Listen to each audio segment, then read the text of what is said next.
देख रहे हैं सिटी इंडिया न्यूज चैनल हक की आवाज। पैराडाइज फंक्शन पैलेस महबूब बीआरएस लीडर और साबिक अखिलती मालियती कॉरपोरेशन चेयरमैन इम्तियाज इसहाक ने सहाफती कॉन्फ्रेंस से खिताब करते हुए कहा कि बीआरएस पार्टी के अहम कायदीन के साथ एक मीटिंग की। इस मीटिंग में सीनियर कायदीन state finance commission member Salim Maddur, market committee नायब सदर दानिश, सीनियर जहदकार महमूद, टीआरएस रियासती कायद मोहसिन, मक्तल कौंसलर अनवर के अलावा दीगर ने शिरकत करते हुए हलक़े महबूब नगर पार्लियामेंट पर गुफ्तगू की। इम्तियाज इसहाक ने बताया कि आने वाले पार्लिमानी इंतखाबात के पेश नज़र हम तमाम माइनॉरिटी ने मुत्तहिद होकर बीआरएस पार्टी के लिए काम करने के लिए मार्च की 17 तारीख को महबूब नगर में एक मीटिंग का इनेकाद करने जा रहे हैं। इम्तियाज इसहाक ने कहा कि कांग्रेस पार्टी जो अपने आप को सेक्युलर पार्टी के तौर पर पेश करती है, लेकिन हकीकत में वो सेक्युलर पार्टी नहीं है। उन्होंने तेलंगाना चीफ मिनिस्टर रेवंत रेड्डी पर इल्ज़ाम आयद किया कि वो बीजेपी के उसूलों पर अमल करते हैं। आदिलाबाद में वजीर आजम नरेंद्र मोदी को बड़े भाई के अलक़ाब से नवाजा। इस अलक़ाब के बाद मुसलमानों में नाराजगी पैदा होने की वजह से महबूब नगर इजलास में मोदी केडी के अल्फाज इस्तेमाल किए। उन्होंने कहा कि रेवंत रेड्डी हकीकत में मोदी के छोटे भाई हैं। केसीआर जब मोदी से मुलाकात करते तो ये कहा गया कि केसीआर बीजेपी से मिलकर हैं और अब इख्तिदार में आने के 2-3 माह में मोदी से मिलकर जो आए हैं, इससे ये बात वाज़े हो जाती है कि बीजेपी से कौन मिलकर है। उन्होंने कहा कि रेवंत रेड्डी की ज़बान एक चीफ मिनिस्टर की नहीं है, बल्कि टीपीसीसी सदर की है। तेलंगाना हासिल कर लाने वाले केसीआर पर जो ज़बान दराजी की है वो मुनासिब नहीं है। उन्होंने कहा कि कांग्रेस हुकूमत को ख़त्म करने का केसीआर का कोई इरादा नहीं है। रेवंत रेड्डी को अपनी हुकूमत पर भरोसा नहीं है, इसीलिए वो बार बार हुकूमत को गिराने की बात कर रहे हैं। बीआरएस पार्टी को हुकूमत गिराने का कोई इरादा नहीं है। महबूब नगर పట్టణంలో మహబూబ్ నగర్ పార్లమెంట్ కి సంబంధించిన టీఆర్ఎస్ ముఖ్య నాయకులు ఒక మీటింగ్ ఏర్పాటు చేసుకున్నాము. నాతో పాటు సీనియర్ నాయకులు, స్టేట్ ఫైనాన్స్ కమిషన్ మెంబర్ అయిన మా సలీం భాయ్ గారు, మద్దూర్ సలీం భాయ్ గారు, మరియు market committee vice chairman Danish garu, senior ఉద్యమకారుడు పున్నకల్ మహమూద్ గారు, మన టీఆర్ఎస్ మైనార్టీ నాయకుడు, రాష్ట్ర నాయకుడు మోసిన్ ఖాన్ గారు, వహాబ్ గారు, నాతో పాటు సుల్తాన్ భాయ్, అందరి హాఫిజ్ సాబ్, సిద్దిక్ భాయ్, అజహర్ భాయ్, ముఖీద్ భాయ్ और మక్తల్ के लिए మున్సిపల్ కౌన్సిలర్ అన్వర్ సాబ్ అందరు కూర్చోవడం జరిగింది. అయితే ప్రతి అసెంబ్లీ కాన్స్టిట్యున్సీకి 2-3 మనం ముఖ్య నాయకులు ఈరోజు మీటింగ్ చేసుకోవడం జరిగింది మహబూబ్నగర్ పార్లమెంట్కి సంబంధించిన. అయితే రాబోయే పార్లమెంట్ ఎలక్షన్ దృష్టిలో పెట్టుకొని మేము మైనారిటీస్ అందరూ ఐక్యంగా టీఆర్ఎస్ పార్టీ బీఆర్ఎస్ పార్టీకి పని చేయాలనే ఉద్దేశంతోన మార్చి నెలలో 17 తారీఖుకి మహబూబ్ నగర్ పట్టణంలో ఒక మీటింగ్ ఏర్పాటు చేసుకుంటున్నాము. కాంగ్రెస్ పార్టీ చెప్పుకునే ఒక సెక్యులర్ పార్టీ, కేవలం మాటకే పరిమితమైన సెక్యులర్ పార్టీ. కానీ తెలంగాణ ముఖ్యమంత్రి కాంగ్రెస్ పార్టీతో ఆయన ముఖ్యమంత్రి, కానీ ఈరోజు బీజేపీ సిద్ధాంతం నడుస్తున్న ముఖ్యమంత్రి రేవంత్ రెడ్డి. మొన్న ఆదిలాబాద్లో మోదీ గారు నా పెద్దన్న అన్నాడు. పెద్దన్న చెప్పిన మాత్రాన మొత్తం హైదరాబాద్ కానీ మొత్తం తెలంగాణలో ముస్లిమ్స్ మొత్తం వ్యతిరేకం మాట్లాడితే నిన్న మహబూబ్నగర్లో వచ్చి మళ్ళీ మోదీ గారికి వ్యతిరేకం మాట్లాడుతున్నాడు. కేవలం నిన్న మాట్లాడిన మాటలు మొత్తం నాటకం. ఆయన మోదీకి నిజమైన తమ్ముడే. ఎందుకంటే ఇదే కేసీఆర్ గారు ప్రధానమంత్రిని కలిస్తే కేసీఆర్ బీజేపీ సే మిల్కే హే, కేసీఆర్ బీజేపీ సే మిల్కే అనే బద్నాం చేసిండు. ఇప్పుడు 2.5 monthsలో నువ్వు బీజేపీతో తీసుకొచ్చిన పనులు చూస్తే నువ్వు కలిసి ఉన్నావా, కేసీఆర్ సాబ్ కలిసి ఉన్నావా ప్రజలకు తెలవాలి. ఇదే డిఫెన్స్ ల్యాండ్ గురించి 9 సంవత్సరాల నుంచి కేసీఆర్ గారు, కేటీఆర్ గారు 100 సార్లు మోదీ గారి కానీ రాజ్నాథ్ సింగ్ గారిని రిప్రజెంట్ చేస్తే బీజేపీ చేయలే. కానీ అదే రేవంత్ రెడ్డి ముఖ్యమంత్రి గారు పోయి ఒక్కసారి రిప్రజెంట్ చేస్తే ఆ డిఫెన్స్ ల్యాండ్ అప్పచెప్పింది. అయితే ఎవరు కలిసినట్టు? ఇప్పుడు నిన్న మహబూబ్ నగర్కి వచ్చి మాట్లాడిండు ముఖ్యమంత్రి. ఒక ముఖ్యమంత్రి హోదాలో మాట్లాడే వ్యక్తి అది. ఇప్పుడు కూడా ఆయన పిసిసి అధ్యక్షుడు అనుకుంటున్నాడు.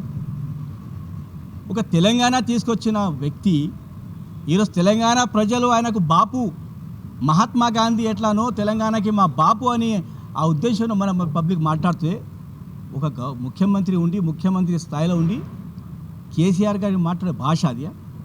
రేవంత్ రెడ్డి గారు బీఆర్ఎస్ పార్టీ మెంబర్షిప్ 60 లక్షలు. ఒక్కసారి గమనించండి. మీరు అంటున్నారు అయితే మీరు యాక్చువల్లీ డిప్రెషన్లో ఉన్నారు. అయితే మీకు తెలిసిపోయింది.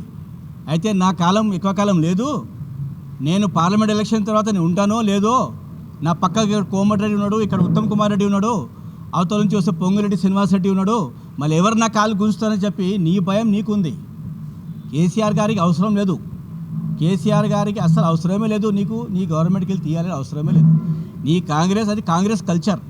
కాంగ్రెస్ పార్టీలో ఎప్పుడైనా సరే ఒక గ్రూప్ తయారై ఒకరు గ్రూప్ కాలు గుంజే అలవాటు కాంగ్రెస్ కల్చర్ అది.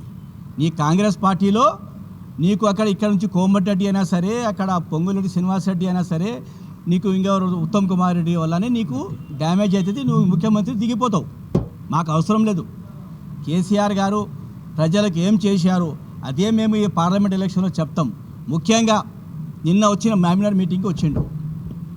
మహబూబ్ నగర్ గురించి ఒక్క ప్రపోజల్ లేదు.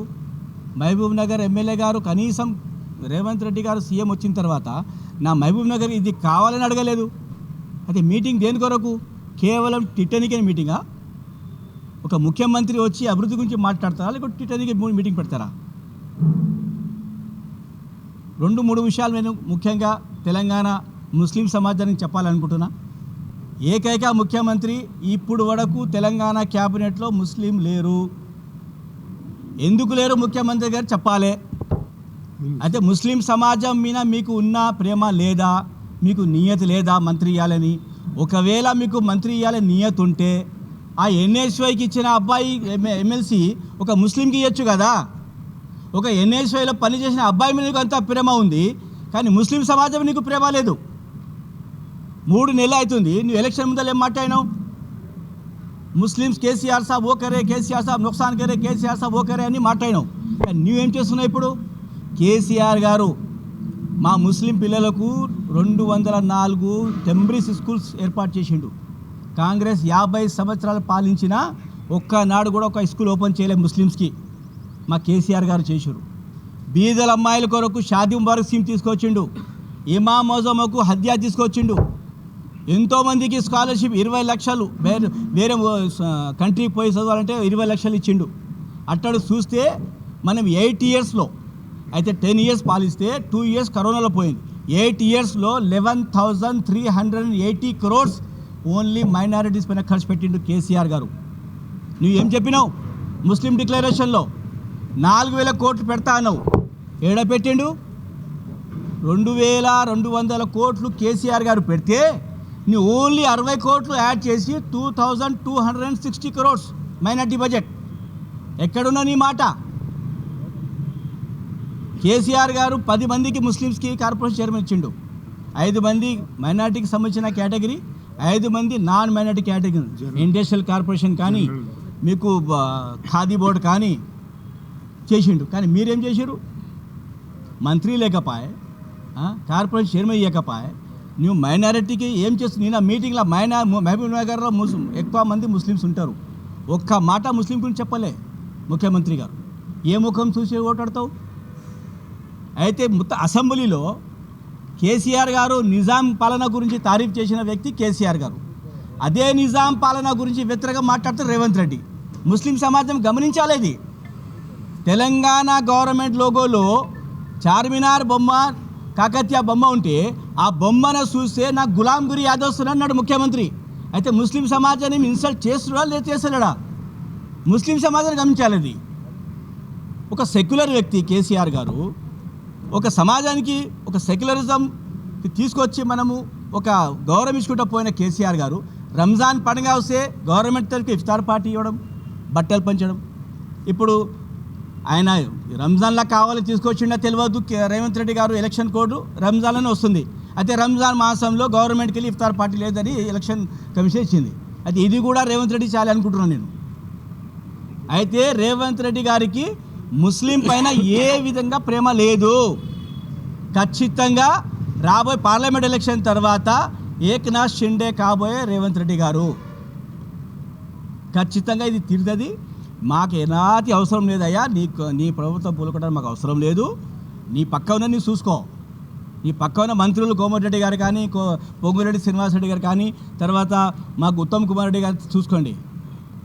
ఒక్కటే చెప్తున్నా, రేపు సమాజంలో బీజేపీ నరేంద్ర మోదీని ఆపాలంటే కేవలం రీజనల్ పార్టీ వల్లనే ఇది సాధ్యము.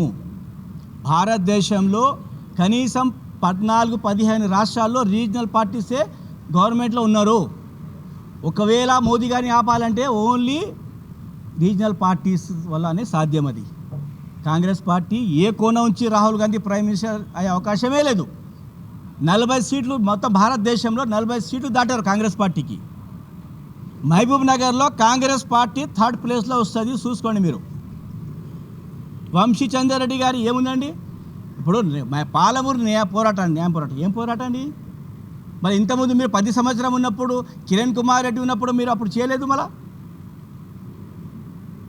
పాలమూరు మహబూబ్ నగర్ జిల్లాకి అన్యాయం జరిగినంటే అది కాంగ్రెస్ ప్రభుత్వంతో అన్యాయం జరిగింది. కేసీఆర్ గారు వచ్చిన తర్వాత పాలమూరు లిఫ్ట్ ఇరిగేషన్ కానీ ఎన్నో మనకు తీసుకొచ్చాడు.